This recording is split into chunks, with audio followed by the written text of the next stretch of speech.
Reels वाली बहू। प्रज्ञा को रील्स बनाने का बड़ा ही क्रेज है और वो दिन भर रील्स बनाती रहती है। खाते पीते घूमते फिरते घर में कॉलेज में रील्स बनाने के कारण प्रज्ञा पूरे कॉलेज में हाईलाइटेड है। जहां उसकी रील्स सभी को पसंद आते हैं, वहीं मनीषा चिंता में डूबी रहती है। एक रोज जब खाते हुए प्रज्ञा रील्स बना रही होती है, तब मनीषा कहती है, 1 मिनट भी चैन नहीं है इस लड़की को। ये नहीं कि खाना तो आराम से खा ले, लेकिन नहीं, अरे थोड़ी देर रील्स नहीं बनाओगी तो आसमान नहीं टूट पड़ेगा। अरे मम्मी, इसी को तो कहते हैं डिटर्मिनेशन। तुम नहीं समझोगी ये सब।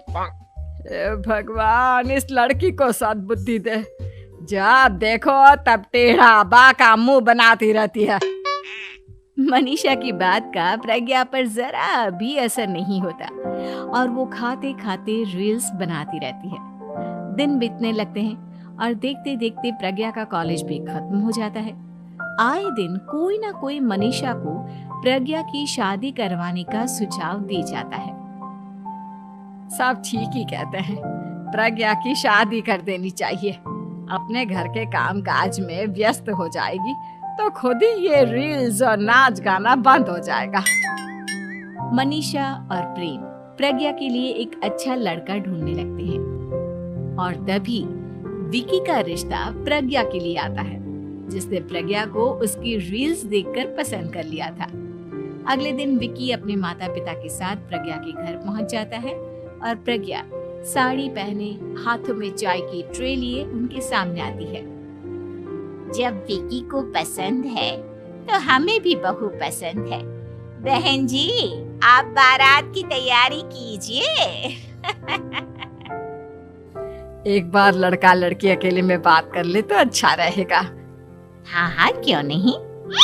मनीषा विकी को प्रज्ञा के कमरे में भेजती है, जहां प्रज्ञा पहले से ही रील्स बना रही होती है। तभी विकी कहता है, आ गए आपके साजन जी। हमारे साथ ये रील्स कंप्लीट करती तो और भी अच्छा रहता। अच्छा जी, आप आ ही गए हैं तो बना ही लेती हूँ आपके साथ। दोनों मिलकर रील्स बनाते हैं। जब वी मीट और तुरंत पोस्ट भी कर देते हैं। फिर विकी कहता है, जब आप साड़ी में चाय लेकर आए तब मुझे लगा कि कहीं मैं गलत घर में तो नहीं आ गया। अब सही है।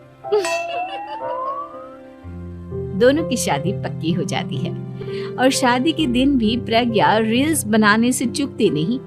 यहाँ तक कि बारात के समय भी नाचते हुए रील्स बनाती है। सभी लोग प्रज्ञा की तारीफ के पुल बांध देते हैं और प्रज्ञा नाचती गाती अपने ससुराल चली जाती है। सब कुछ अच्छा चल रहा होता है। प्रज्ञा यहाँ भी दिन भर हर चीज की रील्स बनाती रहती है। लेकिन कुछ दिनों के बाद जब सुनीता कहती है, बहू, ये रील्स के साथ साथ कुछ काम भी कर लिया करो। वैसे तुझे और क्या क्या बनाना आता है? मम्मी जी, वैसे तो सब कहते हैं कि मैं सब कुछ अच्छा बनाती हूँ, लेकिन मुझे लगता है कि मैं मैगी अच्छा बना लेती हूँ। हाँ, कॉफी भी अच्छा बना लेती हूँ और मुंह तो सबसे अच्छा बना लेती हूँ। हैं? अच्छा अच्छा। सुनीता अपना माथा पकड़ लेती है और कहती है, बहू, कुछ खाना बनाना भी सीख लेती। मम्मी जी, मैं लंबी प्लानिंग कर रही हूँ। जल्दी ही मैं इतनी फेमस हो जाऊंगी कि मुझे पैसे मिलने लगेंगे। हम दोनों सास बहू राज करेंगे, राज ना कर काम करेंगे और लोगों की तो लाइन लगेगी हमसे मिलने के लिए। तेरा दिमाग खराब हो गया है क्या बहू? हंसी मजाक तक ठीक है, लेकिन इस तरह घर नहीं चलते। जितना जल्दी हो इस घर के तौर तरीकों को सीख लो।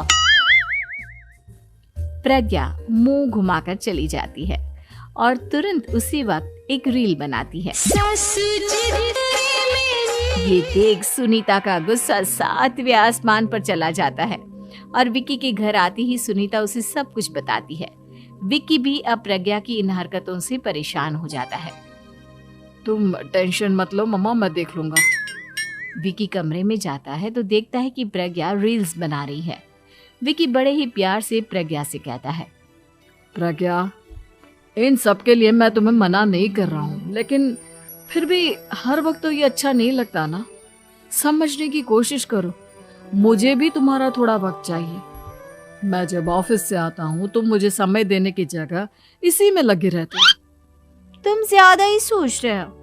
तुम भी मेरे साथ रील्स बनाओ ना, तुम्हें भी बहुत अच्छा लगेगा। तुम्हें इज्जत से कोई बात समझ में नहीं आती क्या? दिमाग खराब हो गया है तुम्हारा इस चकाचौंध से। अगर तुमने अपना रवैया नहीं बदला तो मैं तुमसे दूर चला जाऊंगा। तुम ही रिश्ता लेकर आए थे, मुझे लड़कों की कमी नहीं थी और ना आज है। विक्की दरवाजा पटक कर चला जाता है। धीरे धीरे विक्की प्रज्ञा से दूर होता जाता है। एक रोज मनीषा प्रज्ञा के ससुराल उससे मिलने जाती है। तब सुनीता उससे कहती है, बहन जी, अब आई हैं तो कुछ दिन यहाँ रहकर जाइएगा, आप ही का घर है। हाँ मम्मी, बहुत दिन हो गए तुम्हारे साथ एक भी रील नहीं बनाई मैंने। प्रज्ञा तुरंत अपने फोन में रील्स ऑन कर लेती है। ये सब मुझसे नहीं होता। तेरा ये भूत अभी तक नहीं उतरा क्या? बहन जी, आप कुछ कहती नहीं क्या इसे? जब आप ही कुछ नहीं कर पाई तो मैं कर ही क्या सकती हूँ। सास तो वैसी ही बदनाम है। शाम को घर की लाइट चली जाती है और मनीषा प्रज्ञा से कहती है, मेरे घुटनों में बहुत दर्द हो रहा है, तू लाइट का कुछ इंतजाम करना बेटा। अच्छा, कैंडल जला देती हूँ मम्मा। प्रज्ञा गाते हुए कैंडल जलाती है और खिड़की के पर्दे के पास रख देती है। मनीषा, जिसे बहुत दर्द हो रहा है, वो सो जाती है और प्रज्ञा हमेशा की तरह अपने रील्स में लग जाती है। उधर कैंडल की वजह से पर्दा आग पकड़ लेता है और मनीषा के कमरे में आग लग जाती है। बचाओ, कोई है, बचाओ। सभी भागते हैं और विक्की कमरे की आग बुझाने में लग जाता है, लेकिन तब तक मनीषा आधी जल चुकी थी। मनीषा की हालत देख प्रज्ञा रोने लगती है। विक्की मनीषा को तुरंत हॉस्पिटल ले जाता है और उसे एडमिट कराता है। विक्की प्रज्ञा से कहता है, देख लिया ना, तुम्हारे इस नाच गाने की वजह से आज तुम्हारी माँ की जान जाते जाते रह गई। अब पता नहीं तुम और क्या चाहती हो। उधर डॉक्टर कहते हैं, इनकी हालत बहुत नाजुक है, आधे से ज्यादा जल चुकी है। प्रज्ञा रोती हुई मंदिर में जाती है और भगवान के आगे जाकर कहती है, भगवान, मेरी माँ को ठीक कर दो। मैं कसम खाती हूँ हाथ से ये रील्स बनाना छोड़ दूंगी, बस मुझे मेरी माँ वापस मिल जाए।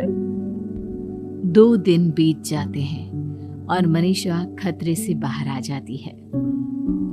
पेशेंट अब ठीक है, आप लोग उनसे मिल सकते हो। सब कोई मनीषा से मिलता है और प्रज्ञा सबके सामने अपना फोन तोड़ देती है। मुझे माफ कर दो मम्मा, मैंने तुम लोगों की बातों को नजरअंदाज किया। बेटा, कोई भी चीज जरूरत से ज्यादा खराब है। मैंने तुम्हें रील्स बनाने से कभी मना नहीं किया, लेकिन हर वक्त एक ही चीज तो सही नहीं है। मैं समझ गई हूँ मम्मा, आई एम सॉरी। प्रज्ञा उस दिन से रील्स बनाना छोड़ देती है और पूरी तरह से अपने घर में लग जाती है।